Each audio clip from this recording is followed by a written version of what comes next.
There we are.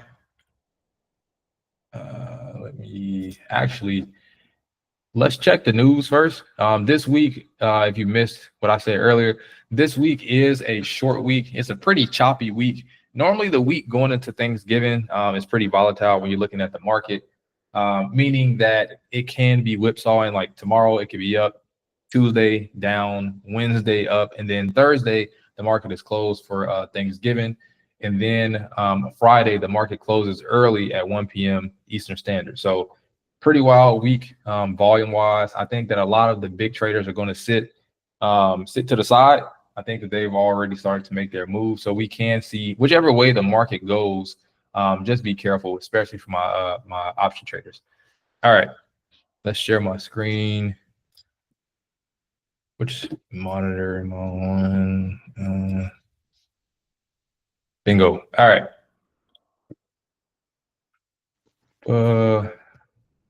Yep, let's leave. All right, so let's look at some news to just to make sure we don't have anything crazy happening this week. Jerome Powell has spoke for the last he didn't speak last week. He spoke 2 weeks in a row before that. So I don't think we'll get him this week. I hope we don't. Because then it should be smooth sailing for us. So I'm going to turn on this high importance. All right. Let me move forward. Okay, Monday, no major reports. Good. Tuesday. All right. For my new people, it's two things that you want to watch out for the market during these times. Since we're in times of inflation, where we're trying to get inflation under control, you want to watch out for Jerome Powell. He's the Fed chairman. So whenever he speaks, you want to watch out for that. And then you also want to watch out for anything that is FOMC related, which is just the Federal Reserve and their group and their meetings, so on and so forth. So Tuesday, we had the FOMC minutes drop. So these minutes are basically meeting notes. They're edited notes based on reports that came out in the last, I want to say, week or so since Jerome Powell spoke. But they're updated notes based on what they think about inflation and what they think about enacting more interest rate cuts. So far, we've had two. We had a 0.5. We also had a 0.25. But last time Jerome Powell spoke, he signaled that we're going to cut if necessary. So a lot of people took that as we may get a pause because we don't want to keep cutting and then send inflation in the wrong direction. So the FOMC minutes will give us more insight into which way it's going. So if everything works well with these minutes, when these notes come out, then the market should remain stable. But if not, then we can see a pullback because last time Jerome Powell spoke, again, he didn't confirm another cut, so the market didn't like that, and we had a pullback, which was a nice opportunity to buy some big names. All right, Wednesday we do have core PCE, so just more inflation. So Tuesday and Wednesday is all about inflation pretty much, and it's going to be also tied to the Feds. So just watch for these reports. This report is on Tuesday at 2:00, and this report is at 8:30 a.m. So my option traders, if you're already in a trade Tuesday, you want to be careful Wednesday because we have a lot of important reports coming out that could sway the trade for you. Thursday, again, markets closed. Friday, an abbreviated day, so it looks like we don't have any major reports here. Let me turn high importance off. Let me see. Yep, nothing major here. Cool. All right, let's look at some charts. All righty, so let's do a quick indicator overview. All right, first thing we want to look at, and again, even with these, even for the people that have been here for a while, or if you're in our Discord and you've seen me cover these indicators, I find new ways to use these indicators all the time. I didn't find a new way to use the RSI, but I have found some things on the MACD once we get there that I've been learning to pay attention to more. And we're going to see how it helps my trading, especially moving into 2025. But this is the RSI. If you ever want to know what we're talking about and what's on the screen, look at the top left-hand corner. The RSI stands for the Relative Strength Index. So this is just telling you if a stock is overbought or underbought. This is important because you just looking at the price of a company without any context, you don't know if that's a good price or a bad price, right?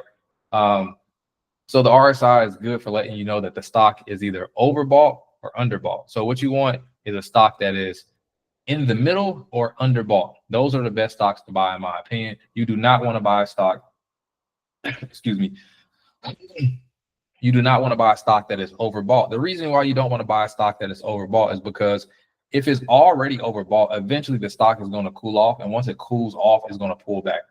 And so this chart is helping us understand where the stock is at and if it's overbought or underbought. So the top of this purple area right here in 70, if the line, this dark purple line is getting here, that means that it is overbought. So really, you can just read this number right here. Dark purple number is at 63. So once this hits 70, honestly, for me, I like to play it safe. 60, I like to use ranges. 65 to 70 means that the stock is overbought. Again, when the stock is overbought, you don't want to buy it because you're running a risk of buying it and then it pulls back as soon as you hop in. So the bottom side, this is 30. So again, top side is 70, bottom side is 30. 30 means that the stock, it is underbought, right? So that means that people are selling it. You got people are buying it a lot up here. They bought it up. It's getting hot. It is cold. People are selling it off. Nobody wants it for this time period, right? Towards the bottom. So again, where I like to be is in the middle. So you got this dotted line going through the middle of the RSI. This is your 50 line.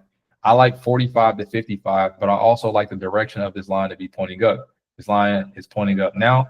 But again, ideally, if I hop in a trade, I want 45 to 55 because it gives me more time to make profit as it makes its way up to the 70 line. So right now, this is at 63, which is, I mean, it isn't terrible, but one more pop, it gets hot one more time, and it's going to be at 70, and then it should be time to sell. So again, ideally, 45 to 55 pointing up is where you would like it.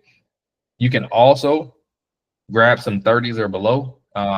Now, if you're grabbing the 30s or below, you want to be careful because you don't know how long it will stay down there. So this is the SPY, one of the most traded stocks in the market, if you ask me. But it came all the way down and then it shot right back up. Some stocks will come down and just hover in this area, right? So, and then that's where your patience, your patience comes in as a trader to figure out, okay, do I sit and wait because this is a great price and I need to hold it for a long time? Or do I just need to get out and find another stock that is ready and that's in between that 45 to 55 so I can take it up to 70? Let me see. Jessica, got a question? Yeah, when you look at it at the RSI, do you usually look at it on the yearly? I mean, on the year setting as opposed to like the 6 month or the 1 month or the 3 month? Is it best to look at it on the year to date setting? That's a good question. Yeah, you can look at it like that. It also depends on what interval or time frame I'm looking at it on. So if I'm looking at the day, let me reset this for you. So if I'm looking at the day, you can see we're looking at about 6 months here at the bottom, right? Now, if I'm looking at the week, then it may be a year, so on and so forth. But normally, when I check my RSI, I'm looking at about 6 months on the day. Does that answer your question? Yeah, you mean like to interpret what it's saying, you tend to look at it from the 6 month? Yeah, 6 months worth of data on the day. And then if I need to, we can scrunch it up and get a year in there. But normally my default settings is just giving me 6 months, and that's what I check the day on.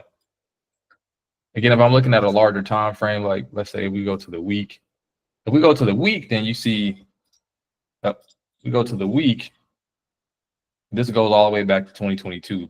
This is actually back into 2021 because it's more data, and we're looking at slower data, looking at the week. So yeah, on the day, 6 months is what I check. Thank you. No problem. Cool. Any questions on the RSI? I know it's probably the most simple indicator, but I have it at the top of my chart. This is the first thing that I check out. And if my RSI isn't right, honestly, I may not trade the stock, especially if I'm looking at buying shares or if I'm looking at swing trading. If I'm looking at doing a different strategy, scalping, day trading, puts, you name it, then I may interpret the RSI on a different time frame and in a different way. But generally, 45, 55 pointed up on the day, yes or no. And if it's green, I move on to my other indicators. Any questions? Cool. I take silence as a thumbs up. All right, let's keep moving. All righty. Let's talk about actually, let's talk about the MA ribbon. So the MA ribbon is, let me bring it up again, top left-hand corner is telling you what we're looking at. So the MA ribbon is, it stands for moving average ribbon. So your MA ribbon is just pretty much going to show you in the form of lines the average stock price over whatever period of time for that frame, right?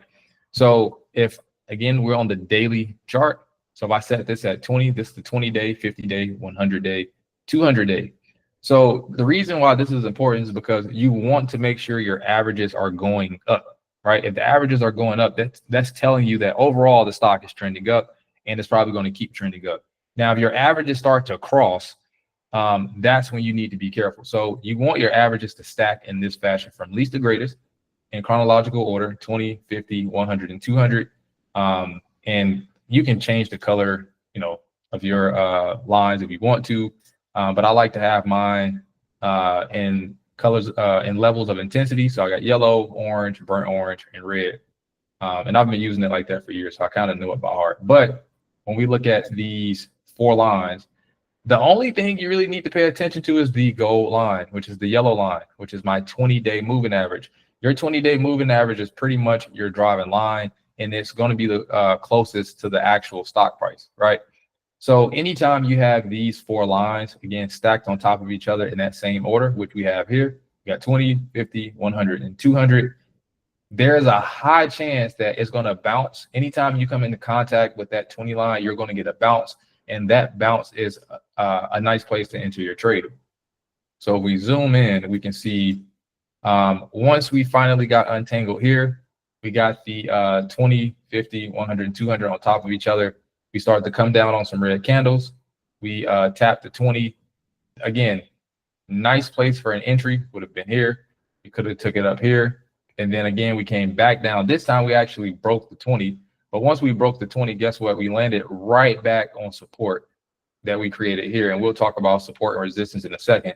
But we landed right back on this floor that was identified here. And then we shot up even more. So we broke the, again, it's about probabilities. We broke the 20 with some force, but then we came back even stronger. This is a crazy run from 570 to 600. So that's a $30 jump within the matter of days. What is this? 1, 2, 3, 4, 5.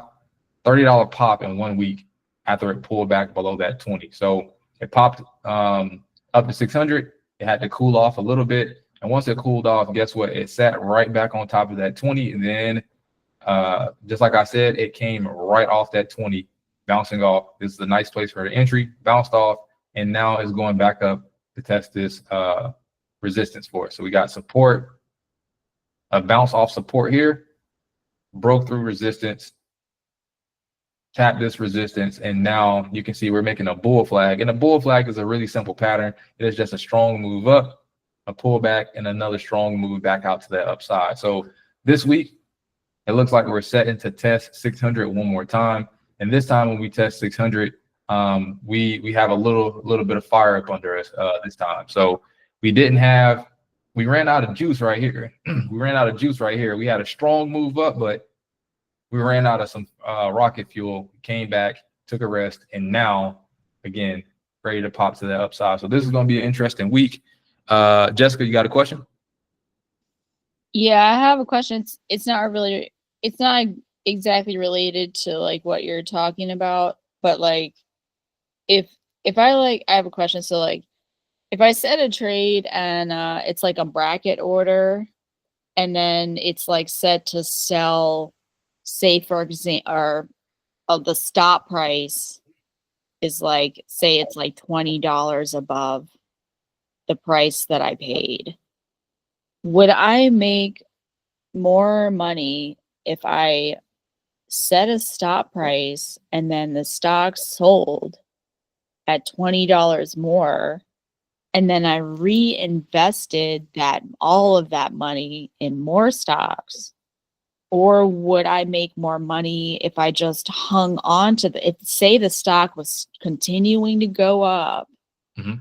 Would I make more money if I just held on to the stock and just let it keep on going up while I'm raising my, what's that called? The put price or the limit price or whatever? Yeah. So basically, what you're saying is, like, we can use this for an example. What you're saying is that, like, on this pop up, let's say you sold here, you set it to sell here. So you bought here, you set it to sell here. It pulled back, so you didn't lose anything because you weren't in the stock at this point. And then when it came back up here, you hopped back in to set it for another level higher. Are you saying, so you're saying, if is that better than to hold it when it goes here, pull, the pullback, and then goes back up? I'm trying to ask if like it's better for me to keep set a stop price. Like, is it better for me to sell the stock when I've made money and to reinvest that money in more stock? Or is it better for me to hang on to the stock and just let it go up? Gotcha. In my opinion, I would always go with the tax appropriate way of just holding the stock, because, for instance, if you keep holding the stock and you just buy the dips, right? And let's say you do that for a year, right? And let's say the stock that you're holding is up, I don't know, 100 to 150% on the year. You're not creating too many tax events, right? So there's not that much to tax. And then if you hold it for over 365 days, when you are taxed on the money that you eventually take out, the taxes are going to be reduced, because now you qualify for short-term gains tax. I'm sorry, you qualify for long-term gain tax, which is less than short-term. So I'm always a big fan of holding, than to just play the chop, unless you have to, or unless you're playing options or something like that. But holding, adding on the dips, and building that position out would be the way that I would go. Okay, thank you. No problem. Good question. Any other questions while we're here?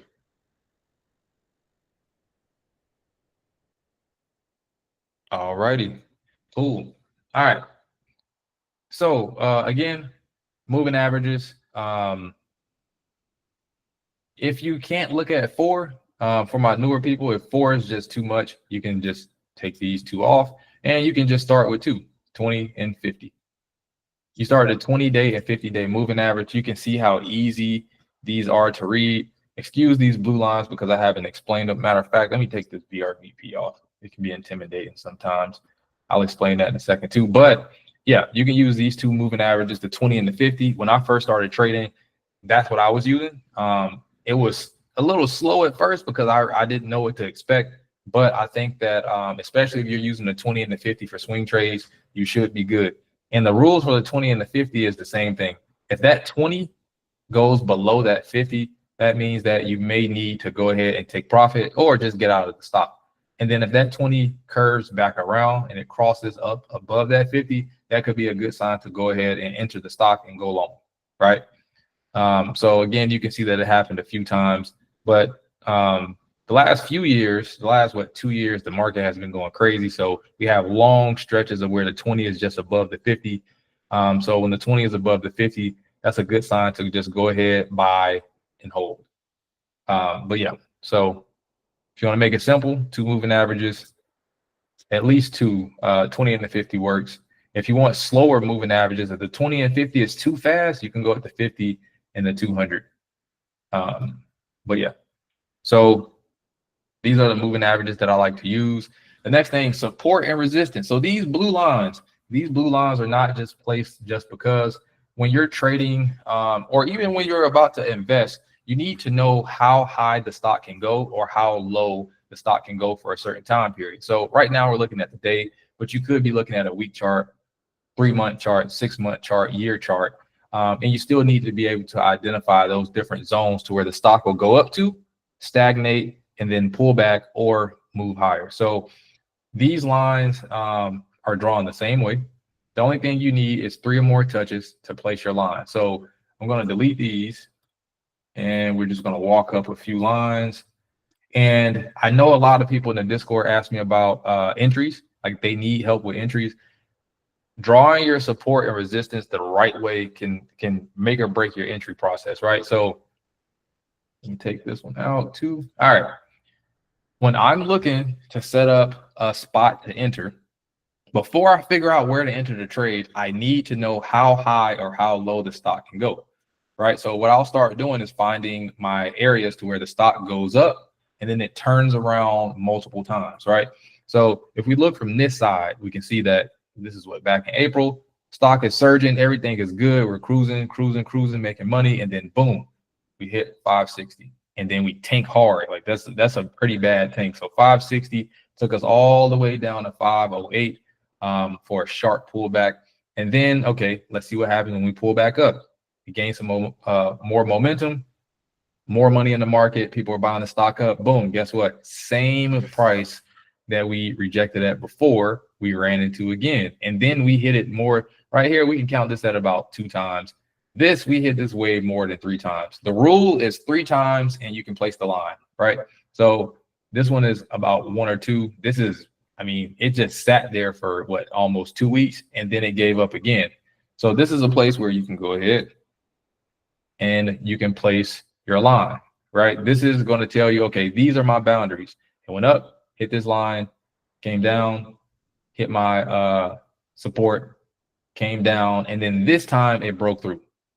So it's like knocking on the door, and it finally got in. Knocked once, came down, knocked again, rejected, and then broke through and kept going. Next, it went higher, boom, hit this price right here at 570. So it was all good until we hit 570. Boom, we hit 570. We started to have problems, right? We started to have some issues. And then we finally broke through. And then once we got up to about, so every $10 or so after 560, we started to have trouble. So we had troubles at 570. We got up around 580. We had some troubles. And then when we came back down, guess where we came back down to test? We came back down and we tested right on top of that 570 again. Place another line, right? Let me make this one actually pull it up a little bit more. There we go. Let me move my MA ribbon out the way for this example. But yeah, so you can see that moved up, rejected, moved up, rejected, came up, we rejected a little bit, but we had enough strength to break through, went up here, and we just sat here for what, about 2 weeks again. You can put another line here. Again, you only need 3 touches, and you can see in this area we have way more than 3, right? And then when we came back down, we sat right back on top of this same price point. The stocks remember price points because, again, you got to remember, everyone is looking at the same charts and everyone are setting the same levels for entries and exits, right? So that's how this starts to happen because there's an algorithm. People call it the algo, and it's pretty much set to where people are setting their stop losses, their buys, their sales, so on and so forth. And so that's what creates these hiccups. But these are places to enter or exit trades. You just need to map it out first. So the next level, after we came down here to 570, again, we just blew up. Like this was these are some crazy size candles for this stock. Again, this is almost a $600 stock, and it's moving, $10, $15 a day. And then we run right into this level and we start to have some trouble. So we run up here. I would put my line at 595 because this is where we tested again on Friday. So we have more than 3 tests here, but this is another place that we rejected.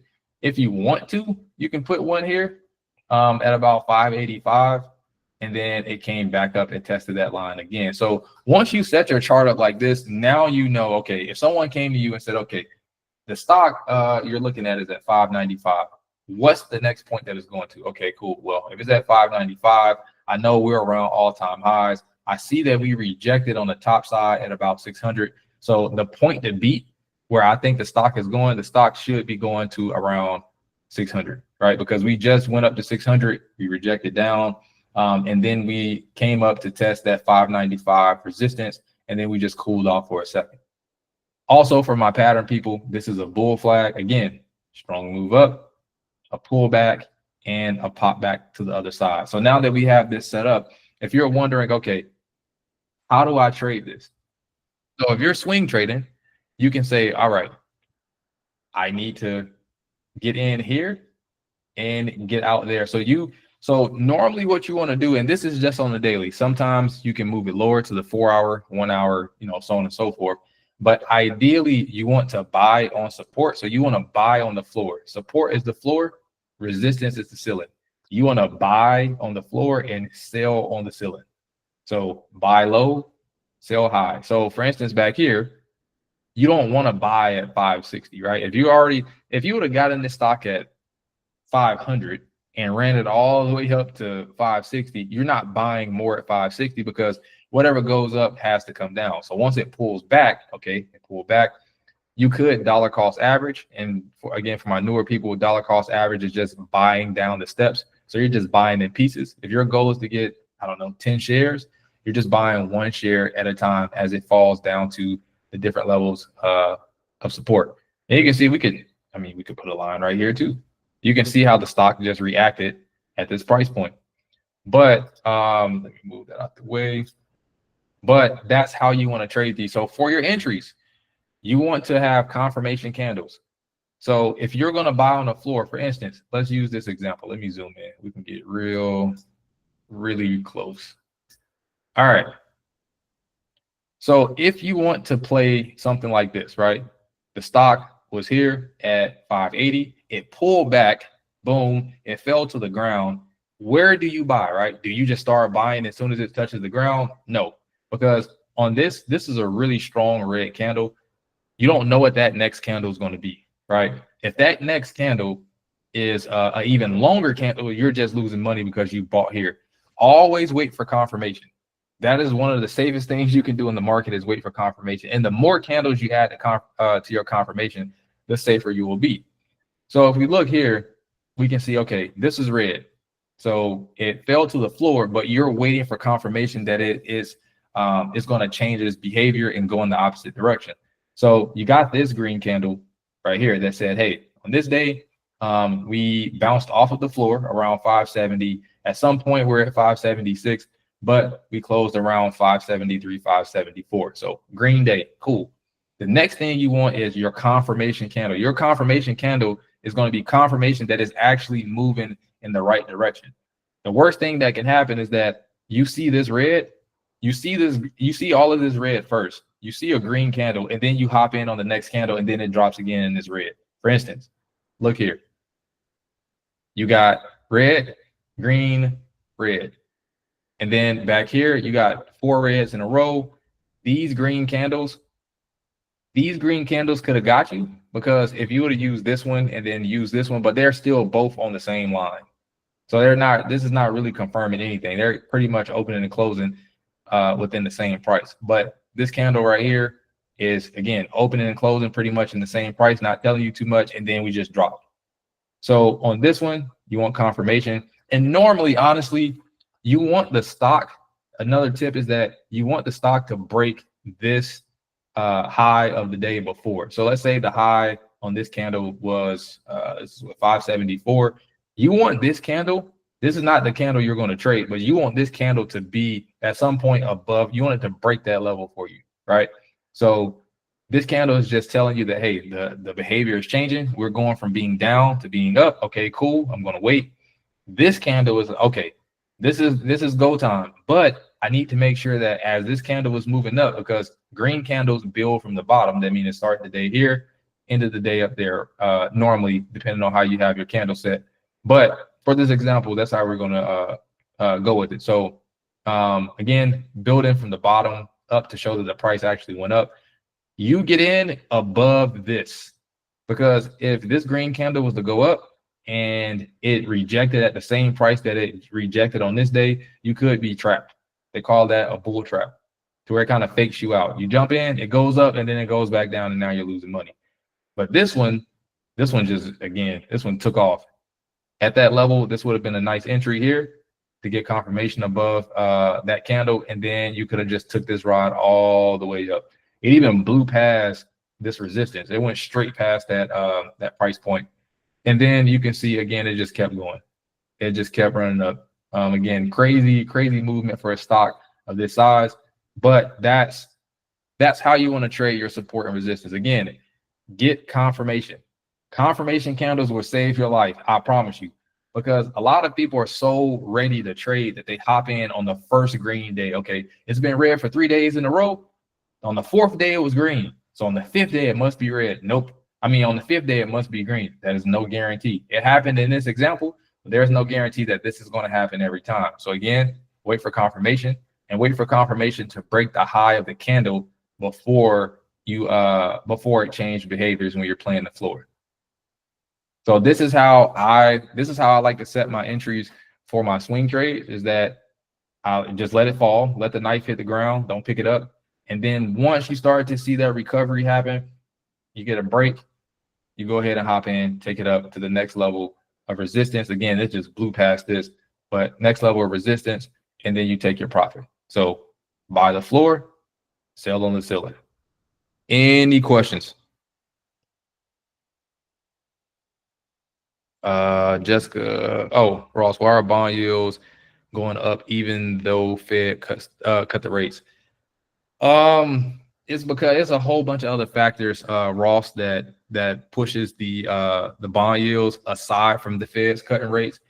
I'm thinking it could be Trump and his potential policies and the things that he's setting up, but I suspect there's also some other things at play, because Trump is not going to be inaugurated until the 20th. So there's some speculation that could be it, but I don't really want to pin it on that. I think there's something else going on that I need to look into. But I've been noticing that as well.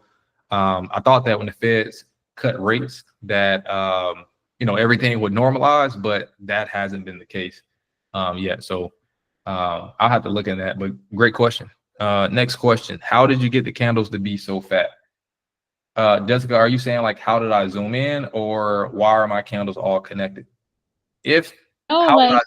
When it was back before, when you were like farther away from the chart, like my chart does not look like that. I guess you're just really zoomed in or something. I don't know. Oh, well, I'm using a different type of candle. Yeah, what kind of candle are you using? You said what now? What kind of candle was it? They're Heikin-Ashi candles. So these candles are trend candles. So yours may look like this. Heikin-Ashi. Yep, they're the better. We did a breakdown on it. They're called the better candles because they tell you the trend. So Heikin-Ashi. Heikin-Ashi. I like that. Yeah, they help. It's easier to read too. If you look at this, I mean, this is cool. This is how I learned, but that's better in my opinion. And yeah, the way that you read these are slightly different. They don't have too many wicks on the bottom on greens, and on reds they have wicks to the downside. So these are just telling you the trend. If it's a green trend, it's running up. If it's a red trend, it's going down. It's that simple. When you look at these candles, you can see you have sprinkled red and green everywhere. So it's kind of hard to tell the trend unless you actually pull back on the chart. And then you can say, okay, this is an uptrend, right, by pulling back. But with the Heikin-Ashi candles, you can be as close, as you want. And then you can see, okay, these candles are averaging an uptrend. Some of these candles may be lower than others, but on average, this is a green trend. This is a red trend. Really simple stuff. So yeah, just using different candles. Huh? Hustle. I hope that answered your questions, Jessica. All right. Cool. Good question. Yeah, I know when you first started coming, I wasn't using these candles. I forgot. All right. Cool. That's just a little brief overview on entries. Again, entries are super important because that can be the difference between hitting your 20%, 30% target goal or being at 5 to 7% and not hitting your goal, right? So practice the entries. Again, confirmation is super important. And I mean, it's just one of those things to practice. Don't be too antsy. Don't get FOMO. Wait for your confirmation. And then once you enter, take it up to resistance, take profit. And always remember to take profit. Some people take it up to resistance and say, well, I want it more. Nope, take profit. Take what you get. All right. So we talked about the MA ribbon. We talked about the support and resistance. We talked about entries and exits. And then the VRVP, not going to go over this too much, but this pretty much is just telling you the buys and sells at each level. So blue and yellow is the buys and sells. And as you adjust your chart, this is going to adjust based on the data that's being fed into it.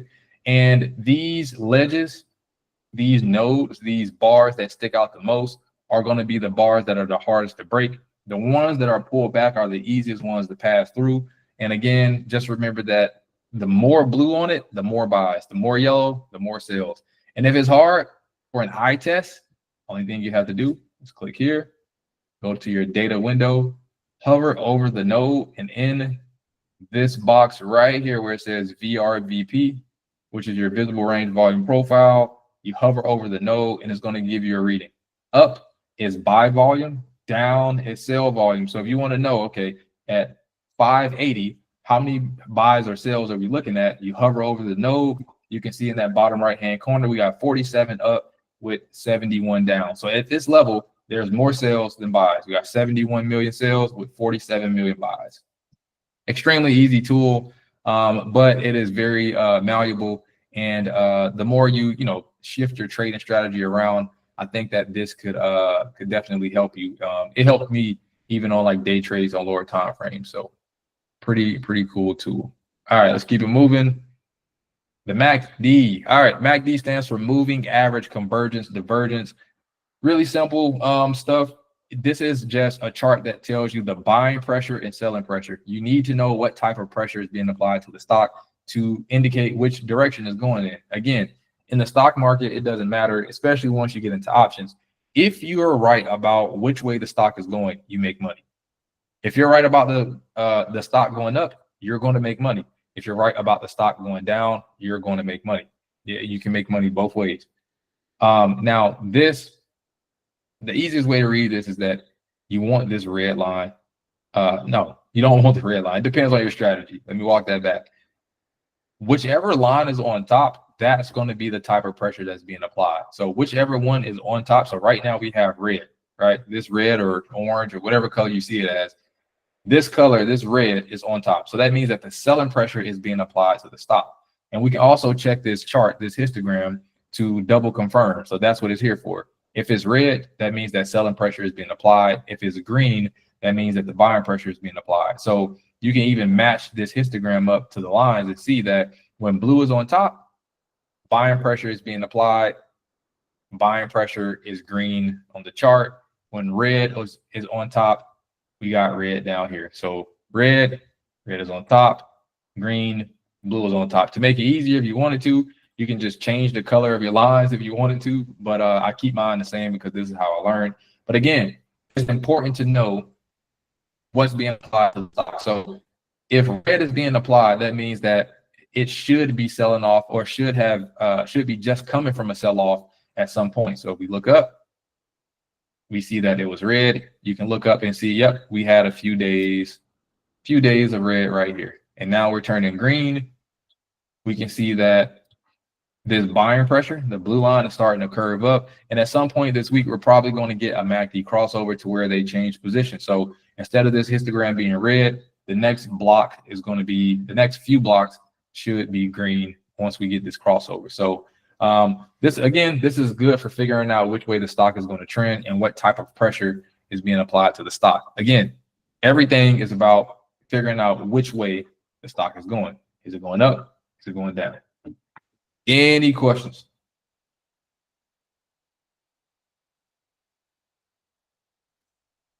Cool. Let's keep it moving. Last thing, this is the stochastic. So this is your momentum indicator. Momentum can be to the upside or to the downside. So the way that you read this line is just like your normal RSI. You have upper and lower ranges. that you want to watch out for. So you got 20 at the bottom, you got 80 at the top, and you have 50 in the middle. These are the check-in points, so to say. The only thing different about this stock RSI from the, from your normal RSI is that it frequents 0 and 100. So the way that this works is that it will hit 0, and then you need to check it at 20, 50, 80, and then 100. And if you want to know how frequently it hits, scrunch the chart up, and you can see when I scrunch this up, we have a lot of touches down here at 0 and a lot of touches at 100. So again, this is your momentum indicator. So if it's pulling back, if this is going down, that means the momentum is going to be towards the downside. If this is going up, that means your momentum is going to be going towards the upside. You can see that we got this little pop that's going back to the upside. And you can also notice that if you look at the candles for the stock, that is doing the same thing. It came down, then it kicked or flicked its way back to the upside. And now that's the direction that we're going in. Also, if it keeps pushing up, this is going to help us push this MACD crossover to put us in a buy trend again to the upside. So that's why I use all these indicators. They all work in conjunction to tell me which way the stock is going. And if we're looking at this chart, if we're looking at the SPY and you're wondering, okay, we know how all of this works, which way is the SPY going? In my opinion, the stock is going up, right? If we look at RSI is pointing up, the stock has just come off the 20-day moving average and it is testing this resistance. We have a pending MACD crossover right here. The buying pressure is getting stronger, selling pressure is getting weaker. And then we also, our momentum on our momentum indicator, the stock RSI, our momentum is to the upside. So it was to the downside for a while, it got tired, and now it's back to the upside. So it looks like everything is pushing up right now. Once the market opens, we'll get a better reading because we're looking at a still chart. During the day, you actually see this like fluctuate. So it's a bit of a different reading once the market is open. But right now, it looks like the market is going up. Any questions? My new people, any questions? If you're solid, I'm going to think that you're a genius and you got all of this on your first time. I'm pretty sure we have some geniuses in here. Cool. All right. I will go ahead and pass it over to Mark so he can cover some of you all's picks. I appreciate it. Give me 1 second to share my screen.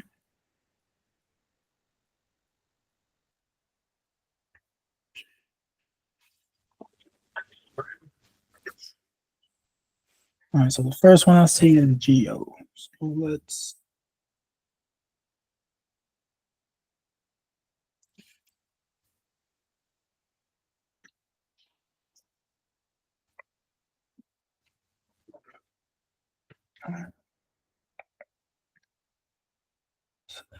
go to the weekly chart.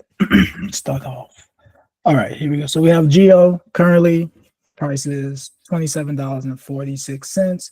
So let's start by drawing some support and resistance. I see currently, just looking at the other indicators really quickly, it looks like it's been running relatively hot. So it may be getting close to a cool down, but let's draw some support and resistance. So first level of resistance we can draw. So price is 27.50 is currently testing support resistance, excuse me. We can say about $29 is going to be the support. We can draw it a little bit higher, or excuse me, resistance. We can draw it a little bit higher. Call it about $29.66 to $30 will be the first level of resistance. If it was to break above that, then we could be seeing it try to get back to these levels here at about $33, $34, which would be all-time highs for this stock. Okay, so let's look at some support, which is our floor. So we used to draw some support. Again, current price $27.46. First level of support we can draw is going to be here at about $26.50, $26.40. First level of support. Why did I choose that as my floor? Because we can see, excuse me, going back previously, it tried to test this area here, here. If we come back, we see tested this area in this section, and it also tested this area here as well. So that's a nice level of support to have drawn. Now, if it was to break beneath that, then the next place it'll be going to, it's going to be somewhere about here at like $25. So the first level of support, 26.40. If it breaks beneath that, you could be seeing this try to get back to about $25 as my support level. Any questions so far?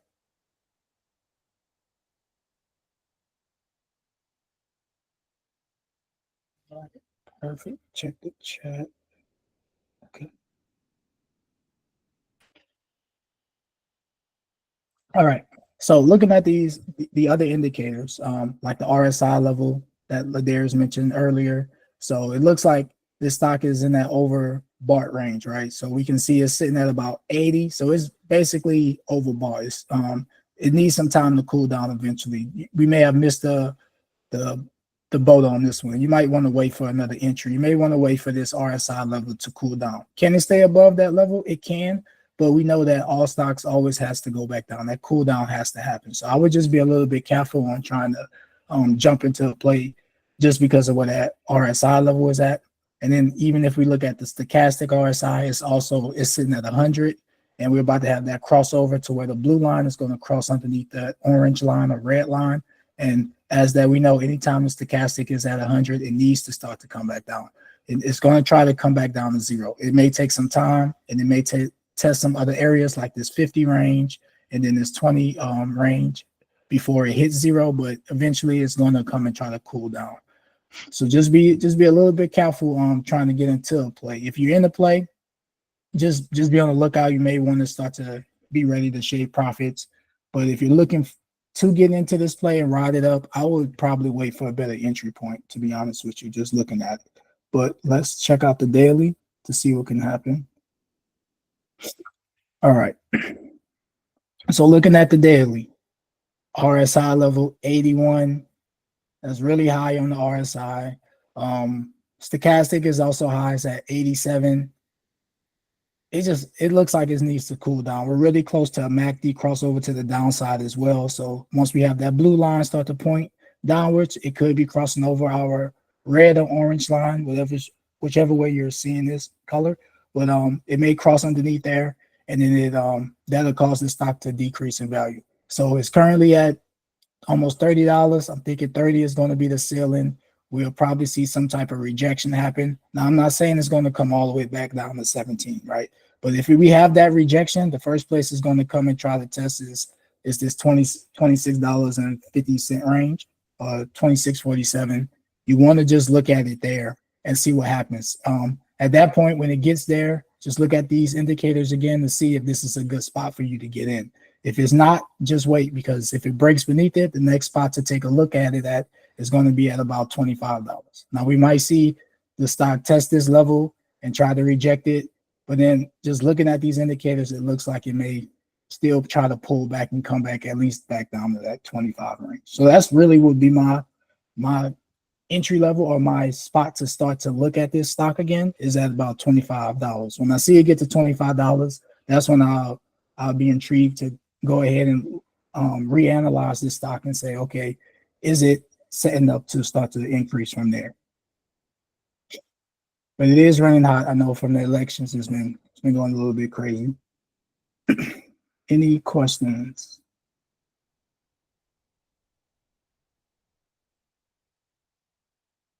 All right, perfect.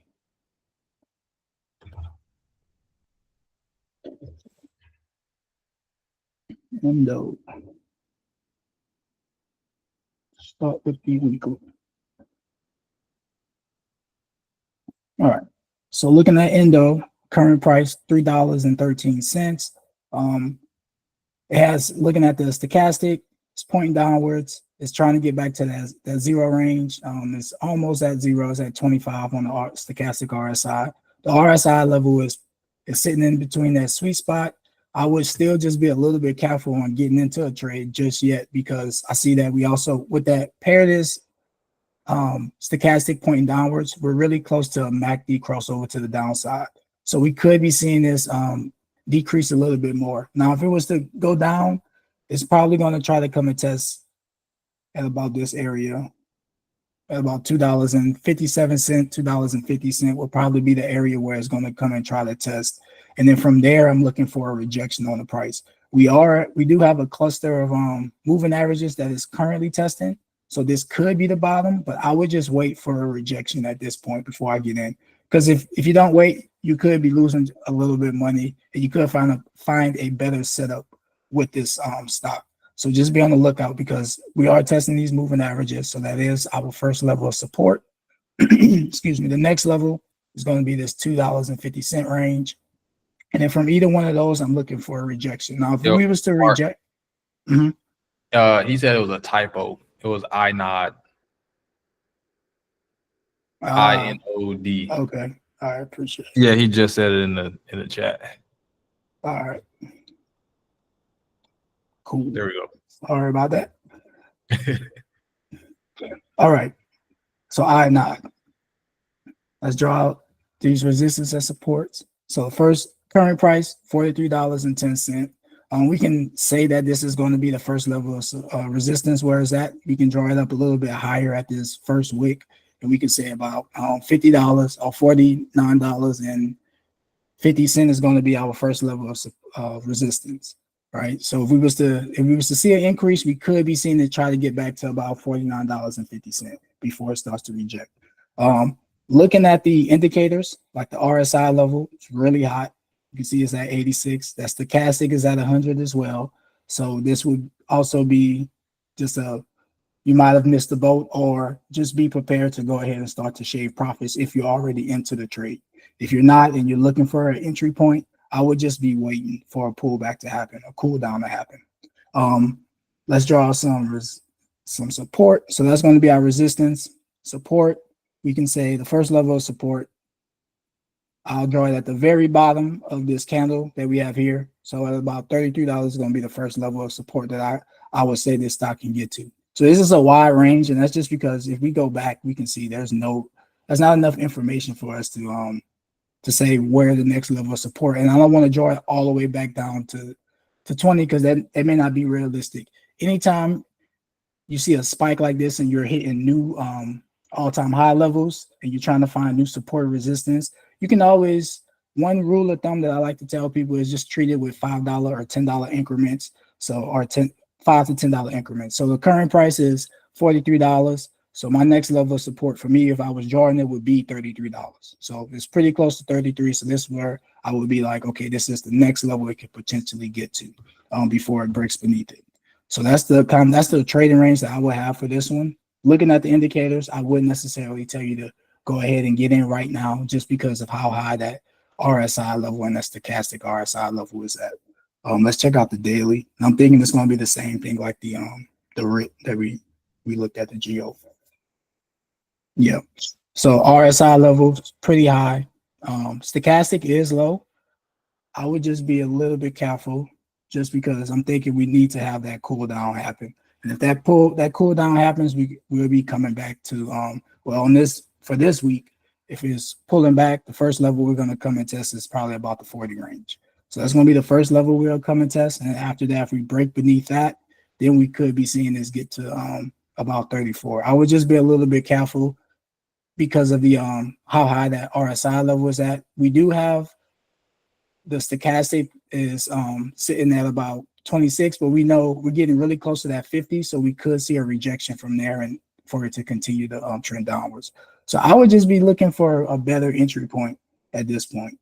That's what I'll be looking for. I'll be looking forward to see if this week can we hit 40. If we do hit 40 and you see some rejection, then maybe you can play to the upside and have your target price somewhere at about 45. That'd be the next place that I can see it hitting if it was to reject this 30 range. And now if it breaks above this $50 range, the next place it's going to probably go is about 55.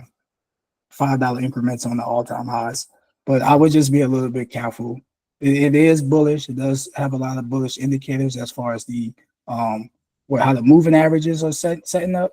20, 50, 100, 200. They're all in a chronological order, pointing upwards. So we know when we see this, that 20 line is really strong. So we could be seeing this, trend back downwards, test that 20 range, and then reject that 20-day moving average and start to increase from there. So just keep it on the watch list and just be a little bit patient with it in terms of finding a good entry point for it, because that RSI is running kind of high.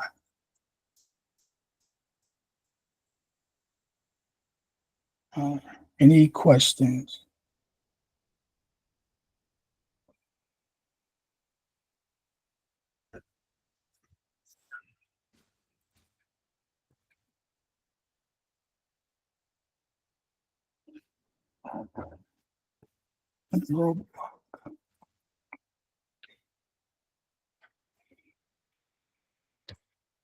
Pocket, okay.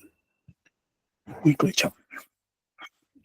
All right. So Ross, it looks like all the ones you got this week is probably going to be running hot. This one also, RSI level is really high. It's at 91.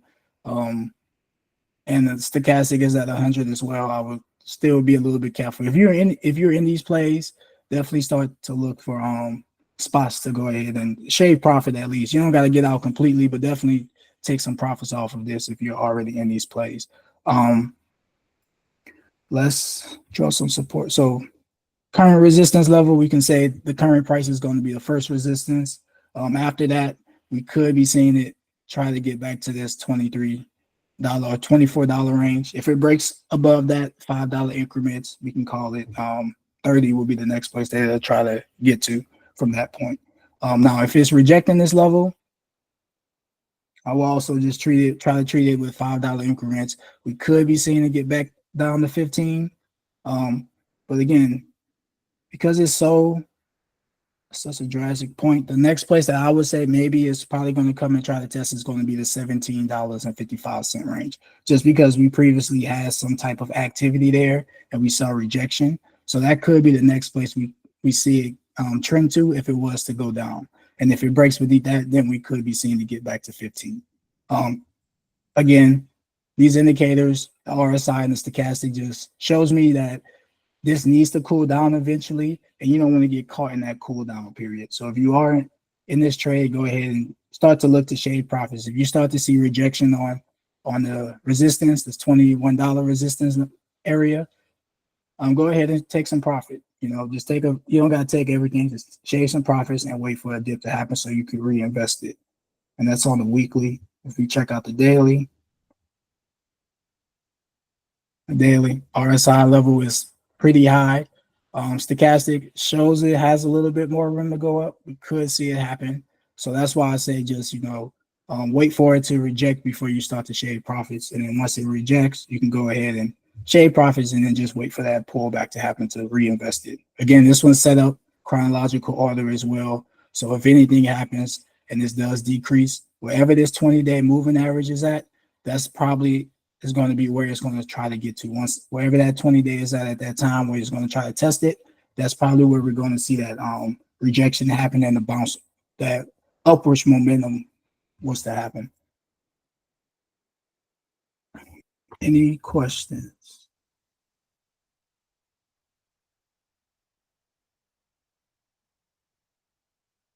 Okay, perfect. Next one.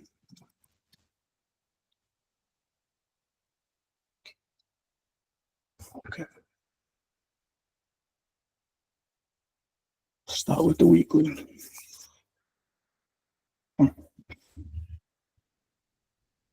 Okay. So what I'm seeing here, current price, $38.44. If I was to draw some resistance, first place I can draw it is at about $41 will be the first level of resistance. After that, we can say, call it about $45, $46 would be the next level of resistance. This looks like just looking at it, this looks like it's setting up to be like a cup and handle, right? It looks like it's making this cup, and then we should start to see a handle form. And then from there, we could see a breakout happen. And this is on the weekly, so that cup and handle could take months to form. But just looking at it right now, it just looks like a cup and handle where the U shape has formed. And I can draw that. If I can find my curve today. Can't.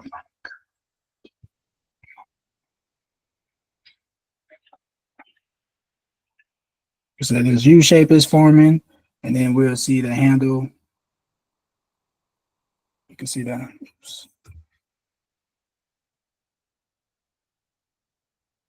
to see the handle form, and then from there we can see a breakout to the upside. But we probably would need to see some pullback. And looking at the RSI level at 70 in that overbought region, stochastic is also high, 74. It has a little bit more room to hit 100, but it is pretty high, and we're really close. The buying pressure and selling pressure are really close together.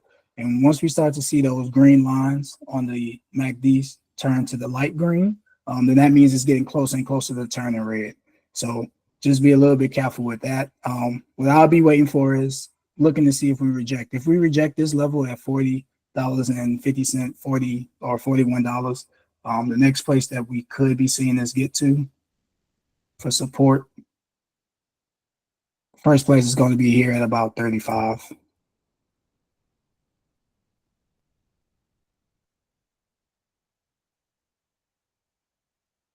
That's going to be my first level of support that I'll draw. I'll clear that out. Just because we have activity, we see the price was going up, tested about 35, rejected it, came up, tested, broke above it, but before it broke above it, we see that this candlestick tested that level before breaking above it. And even when it broke above it, as it was coming down, it was testing 35 as its support. And even if we go back here, it broke beneath it, came up, tested this level, came down. So that's a nice little level of support to have. So we see this trend downwards. I'm looking to see what happens at 35. Now, if it was to, this 35 is going to be a really strong support level just because of where that 20-week moving average is at. Each day that the stock price is above this 20-day moving average, that 20-day moving average is going to continue to go up and up. So we're getting closer and closer for that 20-day moving, 20-week moving average to test our support. And if it tests that the support level and the stock tests that level, that could be a nice strong rejection rejection to the upside. So just be on the lookout for that. Now, if it was to break beneath that 20-day moving average, the next place is going to come and try to test. It's going to be here sitting at about 30. So another $5 decrease in value. And I'm just picking this level again because you can see stock price tested this area here, rejected it, went up, came back, tested this area, rejected it again, and started to trend upwards. And if we was to go back, we can see price went beneath it, came up, tested that $30 range, rejected it, came back up, tested $30 again, and started to pull back down. So that's another level of support. So that's my two levels of support that I will be looking at. So 35 and 30. So if this price was to decrease, I'm looking to see can it reject 35. If it can't and it pull back, I'm looking to see what happens at 30. Can it reject 30? If it can't reject 30, I'll be looking to get into a play. And now for the upside, if it was to test 40, can it break above 40? If it can't, if it can break above 40, I'm looking for it to get to 45. I'm saying, okay, if it breaks 40, this can potentially get to 45. Now, if it rejects 40, we're going to be seeing it get back down to 35. All right. Any questions thus far?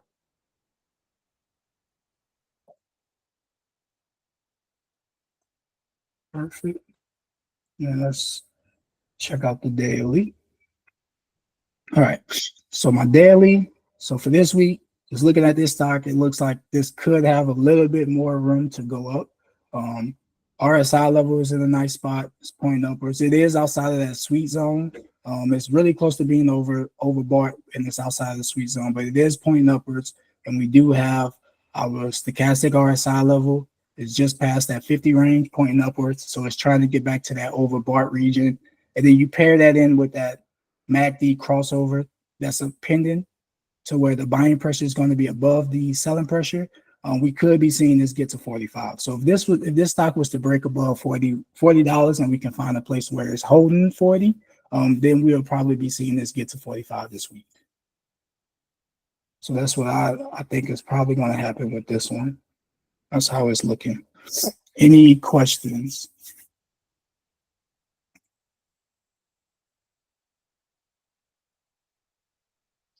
All right. Perfect. See you next one. MU.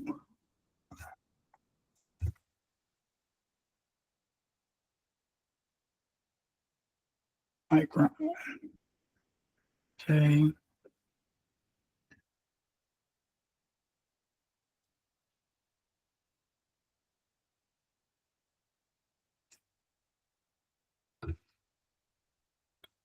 Okay. So looking at MU on the weekly, stochastic RSI level is pretty high and it's trying to come back down. We see also on the MACD where it had a crossover to the upside, but then it quickly rejected it and started to trend back downwards. If we was to see MU continue to go down, what I'm looking for is what happens at this level at about $88. So if this was to continue to trend downwards, I can see us coming and testing 88 before we have a rejection happen. And then that's just because of this activity we have here. And then also that's really close to where the 100-day moving, 100-week moving average will be at that point. So that's one thing. Now, if it's going to reject this area of $99, I'm looking to see, can we break above 105? If we can break above 105, then I can confirm that we'll probably be getting back to about 115. And the reason why I say I'll be looking at 105 is just because of where those are these moving averages. Those are these two moving averages that's happening right here. So we have two moving averages, and if we can break above that and stay above that, then that's a strong indication that we have upwards momentum. Now, if we're going to reject this moving average again, we're going to be going back to about $88 and seeing what happens there. And if that was to happen, if we was to see that rejection, then what we could be seeing is a double bottom forming. It's not the cleanest double bottom, but ultimately a double bottom will be forming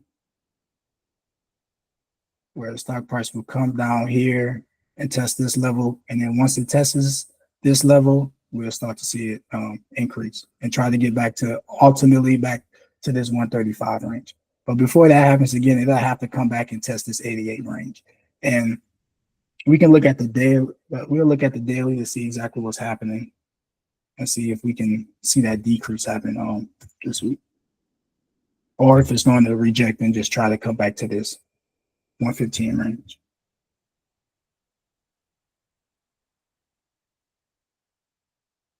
All right.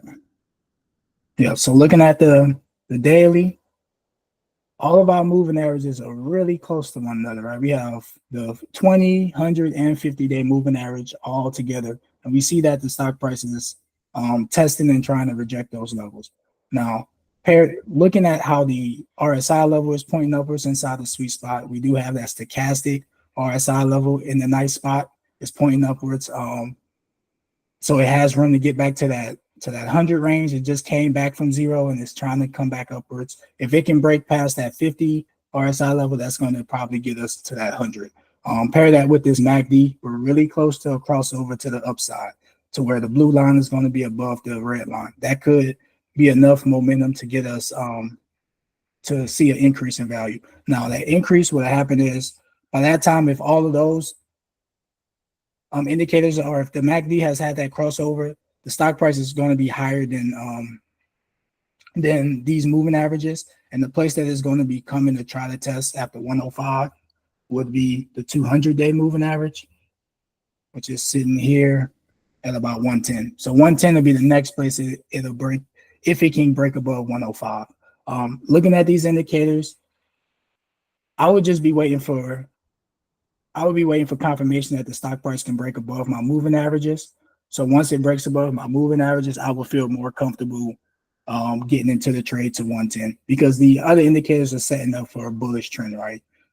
We see that it rejected our support, has 3 green candles. So if we can get it above these moving averages, I can feel confident getting into a trade and saying about 110 will be the place where to get, or 109.50 will be the place where we can see this stock happen, get to this week, especially how the stochastic RSI is looking and the RSI level is looking as well. But if we wasn't, and we was to see this reject, and we could just be seeing it get back down to 88. And then the rejection we'll need to see, we can draw a little bit lower at about 95 will probably be the place where I would want to see it break beneath before I say it's going to get back to 88. That's what I see on MU. Any questions?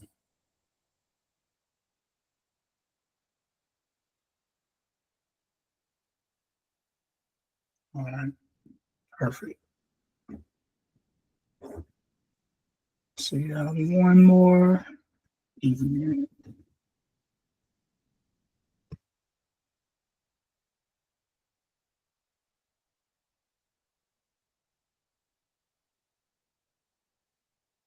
All right. So looking at the weekly, stochastic RSI level is pretty low. RSI level is pretty low. It looks like it's currently testing support that we drew previously. Now, if it was to continue to, we can draw the support a little bit lower. If it was to continue to break beneath this support level, the next level of support that we could be seeing this get to, and we'll draw it really tight, is going to be this $35 range. So 35 will be the next level of support that I would have. Now, if it's going to reject this level, the place where it's going to be coming to try to test, of course, it's going to try to test this 20-week moving average, but ultimately it's going to be coming and trying to test this 45 range, $44 range that we have here. $45 range that we have here is where it's going to be coming to try to test. And looking at how the indicators are setting up, if we keep rejecting our support and we start to see our RSI level trend up, if we can get our RSI level to in between that sweet spot of 45, 55 point upwards, I would feel more confident in saying, hey, just get into this trade. This is probably going to get us to that 45 range and potentially even higher than that. But that's just what I'll be looking for, is a rejection on this. If you want it to be a little bit more aggressive, just wait for a rejection. If you can get that green candlestick that's going to be above here, you can go ahead and start to get into trades. Just looking at the weekly. Of course, that's the weekly chart, so it's going to take some time for it to get back to 45 and even like start to trend upwards and be bullish. And let's check out the daily to see what's happening this week. Yeah, so this week we can see it rejected our support level. It broke above that 20-day moving average. So the next place is going to come and try to test is going to be that 50-day moving average. If it can break above our 50-day moving average, which is currently at about $40, if it can break above our 50-day moving average, the next place we're going to be seeing this get to this week is then going to be about $42. So if it can break above our $40 moving, that 50-day moving average, the next place is going to be coming to test is basically going to be this 100-day moving average, which would be at about $42.10. We see that on the MACD. Excuse me. We had a rejection on the buying pressure. So the buying pressure rejected the selling pressure and it's pointing upwards. Pair that with our stochastic RSI level pointing upwards. It's going to be trying to get back to this 80 range. And then if it breaks above that 100 range, ultimately is where the stochastic is going to be trying to get to. And then we can see from here, we have our RSI level is sitting in that sweet spot pointing upwards, is at 45. So remember, the sweet spot is 45, 55. It's inside that sweet spot pointing upwards. So it's setting up to be a really nice play that you can make here. So if you're looking for a bottom, this could be the bottom for this stock. You could go ahead and start to, if you want to do a long-term hold, looking at the daily, this is a good place to go ahead and maybe get into a position and just start watching it on the weekly to see what happens from there. But yeah, it's looking like a nice setup. I have a question. Oh, it's me. So Devon Energy, I like. It's a good company. And on Simply Wall Street, I think it's undervalued by 50%. I've held this sort of long term, and I think under Trump, because it's oil, right? But it's efficient oil. I think it could do pretty well. It's a long term hold. Yeah. If it's a long-term hold, it's set again. It's an energy company. I think the energy section with Trump in office is definitely going to start to boom. And this is set up really nicely too. So if you wanted to add more to your position, definitely look into adding more in your position for this one. Pair that with what you said, Simply Wall Street has it 50% undervalued. That's a nice sweet spot to have it at, to get in.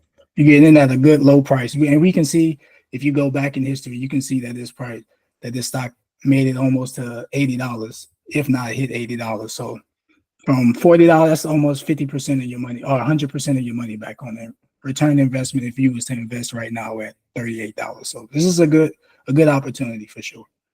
Yeah, and it has a history of beating its earnings for the most part. Yeah, and I see that. And then they pay dividends. It looks like every earnings, so every quarter they're paying you dividends as well. So it's a nice little add-on to it. Definitely a good stock to look into.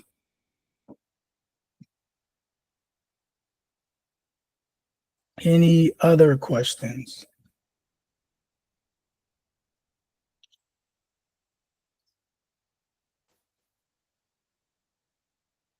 All right, so I see I don't have any more stocks to go over. So I'm going to go ahead and pass it all to Ladarius so you can go over his stocks for the week. Alrighty, I appreciate it. All right. A lot of things are up. So you either want to go for the stocks that are unattractive right now, or wait for the things that are up to pull back. If you're not already in, if you're already in, then it's a different story. So I'm just saying that as far as what I've been looking at, market is pretty hot. But there's a few names that I think can do well soon. So I know one of the questions that Ross had was what was it? Trump stocks, or what is it? Post-election picks. Here we go. All right. I got a few, just a few. All right. First stock is RTX, which is formerly known as Raytheon. So Raytheon is it's in the aerospace and defense sector. So that sector, I mean, being in America, that sector is always going to do well. Is aerospace and defense. And then, I mean, the geopolitical tensions that we're seeing happen, around the world will always boost these stocks. And then in times of uncertainty, these stocks will go up as well, because that's when people are paying attention to what type of grants and all this other stuff that these companies are getting. So RTX right now, it was consolidating for a while. After it ran up to about 115, it's been consolidating between this 115 and I want to say the high is like you got a high of about 128. So 115 to 128, it's been slowly sloping up. Also, right now it is making a double bottom. A double bottom is a bullish pattern, meaning that the stock wants to go up. In this situation, what I'm watching for Raytheon is that it needs to break out of this 120 to 121 range. You can see that it's been there before, but it pulled back and it didn't stay. So we need an actual close. I would want to close again, confirmation above that 122. And the reason why I would want that is because if I place my line here, we can see that back here in August, we ran up and we had a sharp pullback here. We also had a candle test. We didn't reject, but it did pull back and lock in here. And then we also had some test on these candles there. So this line holds some weight at about the 122 line. Again, we need to break that. If we can break the 122 line, the next line will be up around 124. And after that, I think we start to go back up into the high 120s and go and test that 130. If we can break out of that 130, then we can go ahead and move higher into the 140s and 150s. And I think that next year that Raytheon should be doing well. Also, if we look at their chart, it looks pretty good. Looks pretty good on the daily. We got 49.50 on the RSI. You can see that it's been climbing. It just came off a touch at 30. What is that? November 4th. November 4th had a nice pullback and then it recovered and it's still starting to climb. And then if you also look at the MACD, potential MACD crossover, we had a fake out right here to where we thought we were going to get a crossover.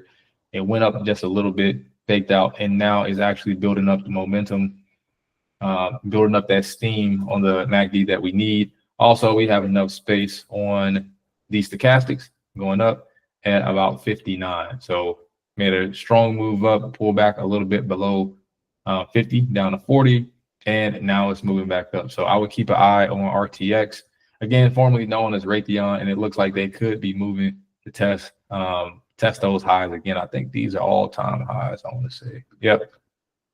All-time highs. So even these stocks are pretty high. So I would watch these.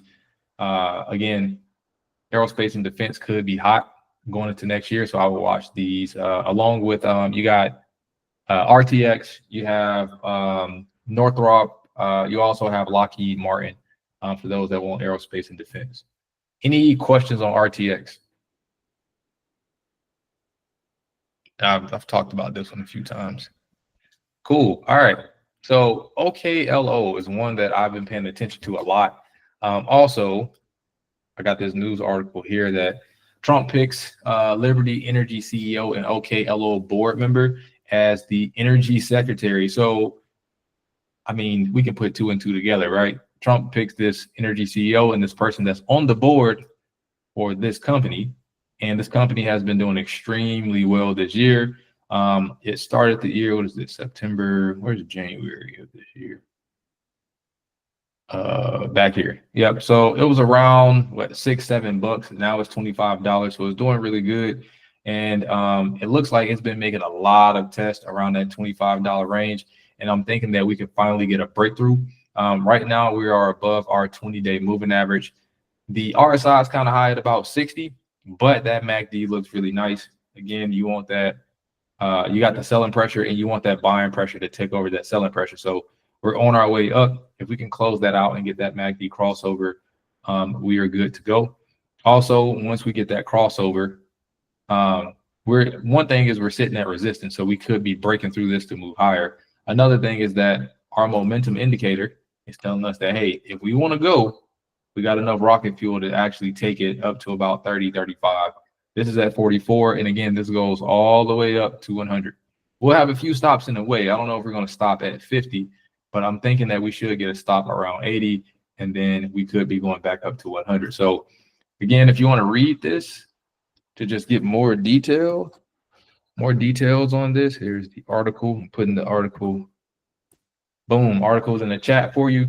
But I mean, this one is like, you may not like it, but I mean, we're here for money, right? OKLO, a board member. I mean, we can just sit and watch them run up, or we can take part in the trade. So, and then the sector is hot. Like this sector that they're in is pretty hot. But I do think that the stock is ready to run. It's been trying to break through. I thought it was going to break through the second time around 25. Because I was preparing to take a position, but it rejected back to this bottom line around 19, which would have been a good buy to go long, and then it's right back up to 25 to test again with this nice setup. So, OKLO could be a good one to hold going into 2025. Again, you just saw the news that I posted about the one of the board members being the energy secretary. So I don't think that the stock will go under for whatever reason. I don't think that, you know, they should have some information to get some grants that they need, and, you know, so on and so forth as far as governmental contracts with that type of connection. So any questions on OKLO?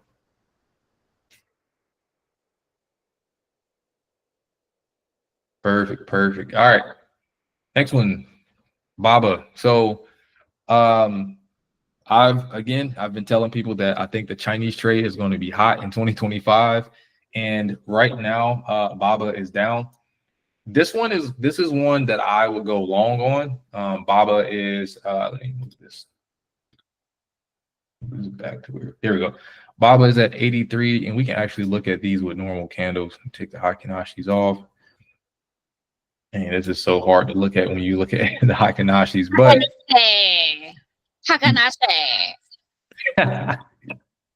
I'm going to think about that every time I say it now. Like so Japanese. It's so cool. I love it. Yeah, they have some other ones too that I've been testing out, but I think the Heikinashis are probably the best one. Well, so far, you never know. But yeah, I would test some others. If you find some other ones, let me know, Jess. But yeah, so back to BABA. So BABA has been tanking. I mean, really, it's not tanking. They've been here. If we look at the weekly, we traded BABA a while back on its first resurgence, and you can see again, if you ever look at any of my charts and I have 1,000 lines like this, that means I've been trading it a lot. But if we hide this VRVP and we just look at this bottom row, you can see that BABA has been testing between 85 and about 120 for 2 years. So the good thing is that with everything that has happened to China, it hasn't went lower. I thought it was going to be lower at some point. I was like, cool, we could be getting BABA at 30 a share. BABA used to be what, 400, 300? Yeah, 300 up here. $80 now. But again, this company is still making money. If you look at the earnings that they just had, they're generating about 33 to 34 billion a quarter. Super undervalued just because of the situation in China. But I think that once Trump is inaugurated, we could see a turn in Chinese policy. Again, geopolitics plays a lot in the stock market, and if you have a good understanding of how it plays for certain companies, you can take advantage of that. So BABA has been trying to break this 120 for the longest. You can see that we have a million tests back here, one more test there, and it looks like that we're going to get another test. So if we get one more test, I think at about 120, we could be going up to 140 for a breakout. And this is one, again, that I will go long on. I think they have a lot of earning potential. And I think that once Trump comes in office and then he enacts his tariffs, regardless if it's 60, 30%, whatever the percent is, I think China is going to look inward and start to make policies that favor their own homegrown companies that could boost their stock prices. So BABA could be one to watch out for. I think Baidu is another good one. If you don't like BABA, check out Baidu. Pinduoduo is another one, but I like those three. And really, if you ask me my top two, I like BABA and Baidu. Jess, you got a question? I got a joke. I just made a joke. So I heard that there was a stock for people that want to duct tape bananas to the wall and pay like $1 million to be able to do that. Did you hear about that? I think I saw I saw it in my elevator. I think the guy said he was going to eat the banana after he paid like, I don't know, $6 million or something crazy for it. Yeah, I don't know. I saw that. That's money laundering 101. Art. But no, that's a good one. So yeah, the breakout I'm waiting for is that 120. Again, I'm going long because they didn't drop. And again, if you just wanted to see what they had going on, they do have their earnings below. You can see we have a lot of greenies. They had a few red, which in my book is okay. Again, I understand the situation that's going on in China. China is really not, they're trying to get their real estate situation under control. So they're not looking at their tech companies just yet until I think they're going to be forced in about 2025, 2026 to look at that. And then we also have some dividends coming out of Alibaba at this time. So I think that's good as well to get in before, they're at 160, 180. And then you're like, I heard about it, but I didn't grab in. So I wouldn't go. I can't tell you what to do. It's not financial advice. But for me, I'm just dollar cost averaging. It's only $80 a share. I'm just slowly accumulating and just watching the news, and no real excitement until we crack that 120 code. Again, too many rejections at 120 to get excited. So if you do get in at, let's say 83, 85, whatever, you take it up to 120. That is nice, but 120 is a dangerous hot spot for BABA because again, it has been rejecting that same price for about 2 years. But again, we get policy changes in China. BABA, again, I'm thinking that we could get an explosion that can set us up 140, 160, 180 in the future. So that's what I'm looking at for BABA. Any questions on BABA? Let me check the chat. Energy Sec believes there's no climate crisis. Yep, sounds about right. KWEB instead of BABA. KWEB, what is that?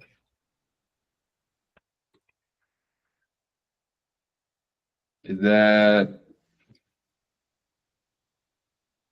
it's a ETF, Chinese internet ETF. I didn't even know this existed. This is pretty much BABA, right? It looked like it. Yeah, it's the same exact chart, just cheaper. Yeah, I'll have to look into this. I don't even know. I have to look into what this is, but it mimics Baba's chart, but it's just cheaper. Cool. There's a lot of ways to invest in different stocks through different ETFs, indexes, you name it. So yeah, I'm definitely going to check that one out. If it's a cheaper way to get into BABA at about 20, 30 bucks, that's definitely something to look into. All right, let's look at Affirm. This is just kind of a I told you so. We talked about Affirm recently, and we have to think about this. We're going into a holiday season, right? going into the holiday season, a lot of people are going to be using Affirm to just buy different things. They're going to be using Shopify, ShopPay, Amazon, you name it. Those stocks are going to be hot. I said that before they even broke out. I said this when Affirm was what, 40 to 50 bucks. And Affirm, they had a really nice earnings. They broke out, and they actually got up to about, I want to say they got up to about 69. Yep, they got up to almost 70 bucks, which was really nice. A really nice breakout for Affirm. I remember someone asked me how high do I think they can go, and right now I'm still holding on to that 125 number. So 125 for Affirm is where I see them going. You can see that they ran slam into this resistance line. They tested my next one at 70, and I placed these lines maybe like a year and a half ago. I can't remember when I put these lines a while ago, but they're still holding true. And I think after this pullback, we take over 70, and that next line is 80. And after 80, we should have some momentum to start to push us up to 100. And then I'm looking at the 115 to 125 range is where we can really start to see some slowing. But right now, Affirm is definitely coming back. It used to be about 10 bucks at the bottom. Actually, it was probably worse than that, like 8 or 9 bucks. But yeah, I think that after this sale season, again, Affirm, Shopify, PayPal, those are the ones to watch. Like if we look at Shopify, and again, you want to get in these before the season, right? Because they're already running now. I mean, you still can get something out of them, but you look at Shopify, and Shopify is doing the same thing. Shopify had earnings, blew it out the water, popped to the upside, and Shopify could be going for, I mean, Shopify is easily going to be going to 120, but Shopify could be going for these upper limits around 140 to 150 as long as they can sustain that momentum. So on the weekly, I'm watching that 20 MA again. As long as that 20 MA is above everything, then we can sustain that momentum that I just talked about, and we can keep Shopify moving. So again, Shopify, and this is the next one on my list. I just skipped ahead, but Shopify, Affirm, and PayPal. You can throw Visa in there too if you want to pay attention to that. But I like that space. I like those. Capital One is another one. Capital One is too hot right now, but it's another I told you so. What is Capital One? I'm tripping. I was just looking at it. COF, it should. Yeah, there we go. I knew I wasn't tripping. But yeah, Capital One, boom. Reached up to about 190. I remember talking about Capital One before the election. This was what? I think like 2 months before the election, we talked about Capital One. And I told people that Capital One, at the time, they had the news with the Discover merger. I said that Capital One is going to be a hot one. And at that time, Capital One was between 135 and 140. And then you can see they just stormed out of that breakout all the way up to about 190 for a $50 run. So I don't think that this is it. I think that they're, again, could easily be a $240, $250 stock.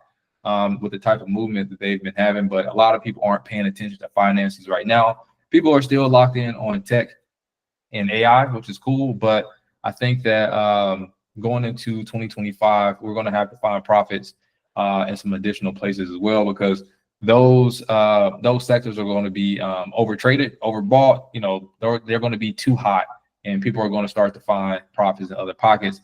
That's why I think we're starting to turn to the smaller companies, the small caps, mid caps, and large caps, and we're slowly drifting away from the mega cap. So again, a few of these stocks that I've had on my list for a while, I've been keeping an eye on.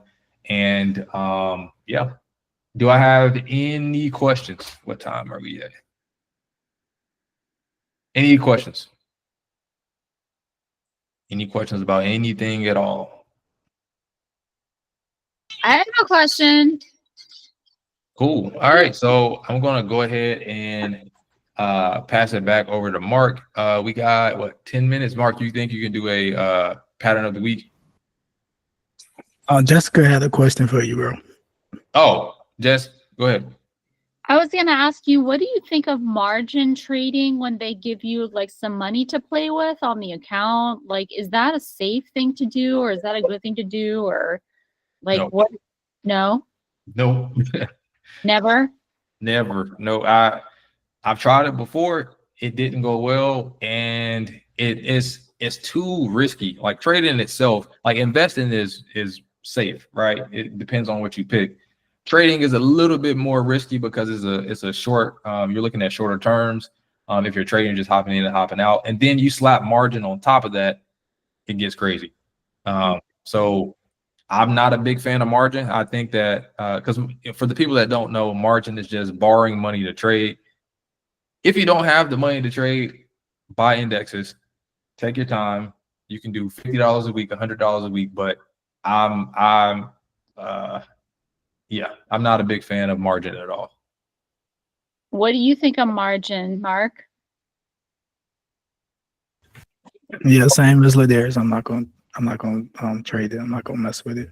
I Yeah. had some opportunities to do it. Like people have come to me and be like, "Hey, you should just be trying to trade margin," but I'm not going to necessarily do it. Now, I have a cousin, and this isn't even necessary margin, but when the stock market crashed in 2020, he took all like of his credit card lines that he had, and he invested in stocks, and he doesn't have to work anymore for the rest of his life. So I mean, that's one way you can do it, maybe. But again, that was the stock market crash, and then that was his actual credit cards he was using. So it's a little bit different than the margin. But yeah, I wouldn't necessarily do it either. Interesting. Thank you very much. Mm-hmm. Cool. Good question. All righty. Any other questions? Let me check the chat. Rotation from finance and tech into rotation from finance. I mean, there could be a rotation from finance and tech into energy. I'm thinking again, gas companies. Anytime we go to war, or well, not go to war, but we're in proxy wars, of course. Anytime we have war and geopolitical tensions, I always look at energy companies because we get a lot of our energy resources from other countries, and war makes that even harder, and war kind of puts that at risk. So I would be looking at gas, energy, aerospace, and defense. That's if we make a full rotation. We haven't made a full rotation just yet, but if we turn the corner, I think those are going to be the ones that see some love. Good question, Ross. Cool. All right. Let me see. What time are we at? Well, we got 8 minutes. Mark, you think you can squeeze a pattern of the weekend, or you just want to post it in the Discord? I can try to squeeze one in. Cool. 8 minutes. That should be good. All right, cool. All right, I'll go ahead and pass it back over.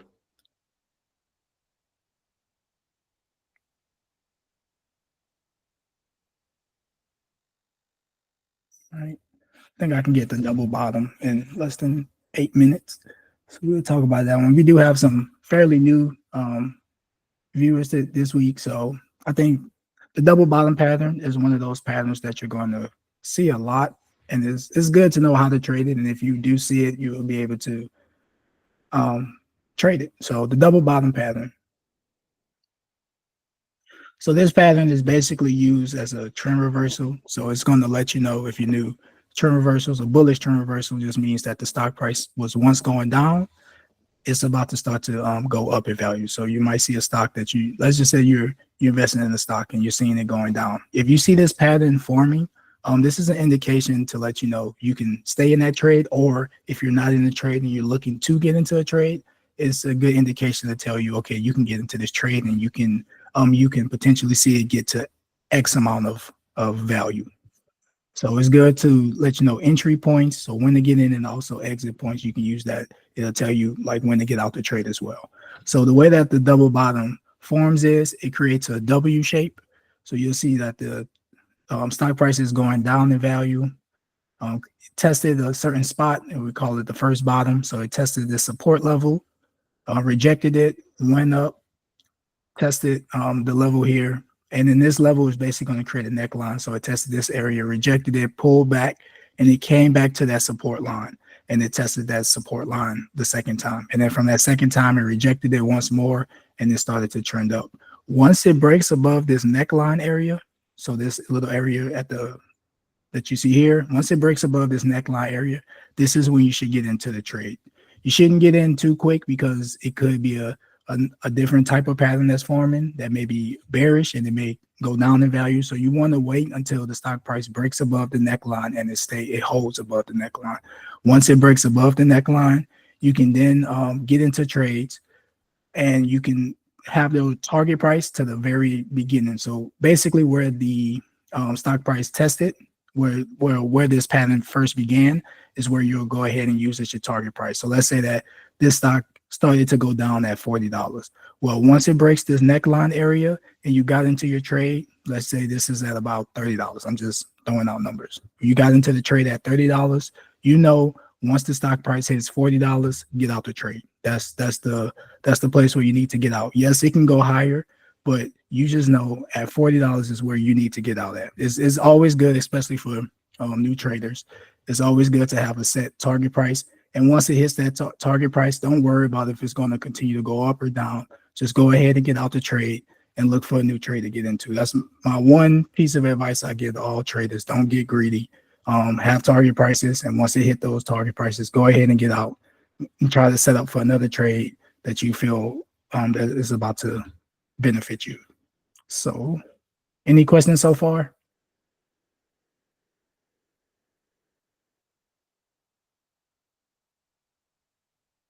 Perfect. All right, so let's look at a little example here. So here's an example of a double bottom pattern that formed and how you could have traded it. So let's pretend like from where my mouse is at right now, let's just pretend like these 4 candlesticks are not there. All right, I know they're there, but let's just pretend like they're not there. So you see this pattern forming this, and you draw your trend line. So you draw this one blue line, it's going down. It creates your support line that you have here. It rejects it, goes up. It tests a certain area at 150, so that creates our neckline. It rejects that neckline, goes down, creates our second drop, our second bottom at about 140, 130, and it rejects that price and starts to trend upwards. So it gets back to 150. And once it gets back to 150, all you're waiting for is, okay, once it breaks above 150 and it holds above 150, you can then go ahead and get into that play. So this candlestick right here is probably was at about 155. Once this day closed at 155, the next day you're looking to get into your trade. So you're looking to get into your trade on this candlestick. So you know you had this candlestick that closed and it closed above the neckline. I feel confident to go ahead and get into that trade. So the next day I'm going to get into this trade, and then I'm just going to ride it up to the top of my to where the pattern began. So the pattern began at about 172, and then that's where I'll be getting out at. So once it hits 172, I'll get out that trade.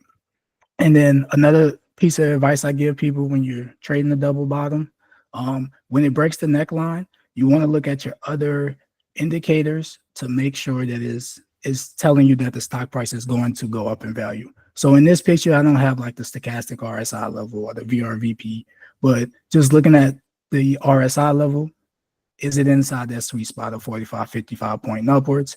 So if we was to look at this one, and if we was to go all the way up, is that about 50? It might be at about 52, but it's pointing upwards.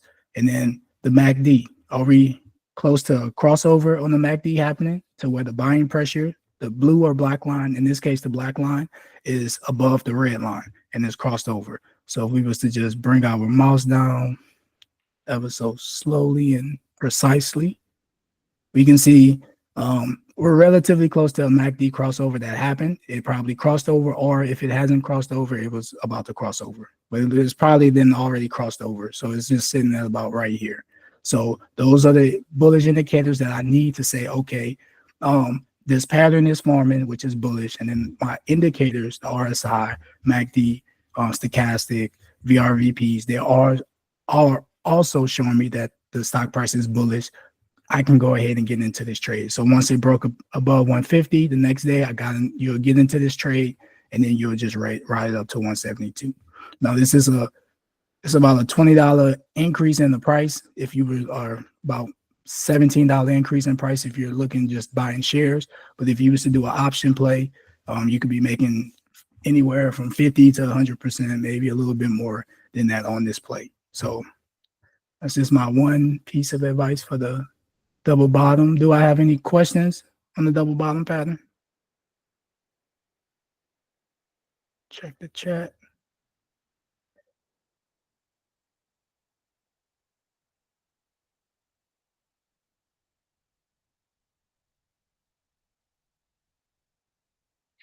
Okay. All right. Oh, let me see here. Okay, last slide. So the last slide is the reference material. If you're interested or you're new to trading, investopedia.com is the one place that you're going to always go to check and see if you for any questions you have about investing questions. Any investing questions you have, just go to investopedia.com. They'll show you different patterns. If you're looking at a specific indicator that you're trying to learn, they'll show you, you can find an article there, read on the article, and it'll teach you a little bit more about that indicator or pattern. So for this one, if you was to go to investopedia.com, just type in the double bottom pattern, it will populate an article for you to read, and it'll tell you everything you need to know about the double bottom, who created it, the success rate, and how you can trade it as well. All right. Any questions?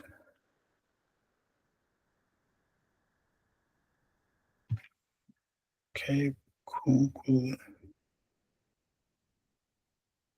So if I don't have any questions, I'll pass it back off to Ladarius so he can close us out. Cool. I appreciate it, Mark. Let me stop this recording.